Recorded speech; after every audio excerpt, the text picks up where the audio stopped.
હવે આગળ વાત કરીએ તો નબદા ખાતે સાહિત્ય સંગમ દ્વારા શનિ સભા અને વર્ષાના વધામણા વિષય ઉપર કવિ સંમેલન યોજાયું.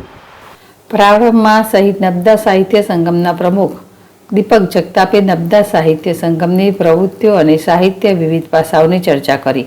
વધુને વધુ લોકો સાહિત્યમાં રસ લેતા થાય અને સાહિત્ય લેખન પ્રવૃત્તિમાં જોડાય તે અંગે માર્ગદર્શન આપ્યું.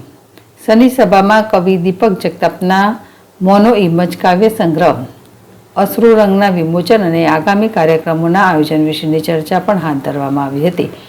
આ પ્રસંગે પર્યાવરણ સંરક્ષણ એવોર્ડ મેળવનાર નબદા સાહિત્ય સંગમના સદસ્યો અનિલ મકવાણા, મહેન્દ્ર પ્રજાપતિ, ચેતન પટેલ, નમિતાબેન મકવાણા, ઉત્પલ પટવારી અને દીપક જગતાપનું નબદા સાહિત્ય સંગમ દ્વારા પ્રમાણપત્ર આપી અને પુષ્પગુચ્છ દ્વારા સન્માન કરવામાં આવ્યું હતું. આ પ્રસંગે વર્ષાના વધામણા વિષય ઉપર કવિ સંમેલન વિવિધ કવિઓ ઘનશ્યામ કુબાવત, દીપક જગતાપ, ડૉક્ટર ભરતકુમાર પરમાર, અનિલ મકવાણા, હરિવર્ધન પાઠક, હિરાજ વસાવા, નમિતાબેન મકવાણા, સાવિત્રીબેન મકવાણા, ક્રિશ મકવાણા, મહેન્દ્ર પ્રજાપતિ વરસાદ ઉપર કાવ્યો, ગીતો, ગઝલો અને ગીતોનું ગાન કરીને શ્રોતાજનોને મંત્રમુગ્ધ કર્યા હતા. જ્યારે દીપક જગતાપે ફાનસના અજવાળે દાદીમાનું ફાનસ વિષયક લલિત નિબંધ રજૂ કર્યો હતો.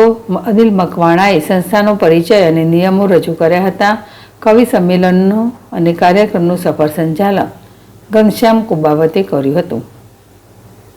દીપક જગતાપ, ZSTV, રાજપીપળા.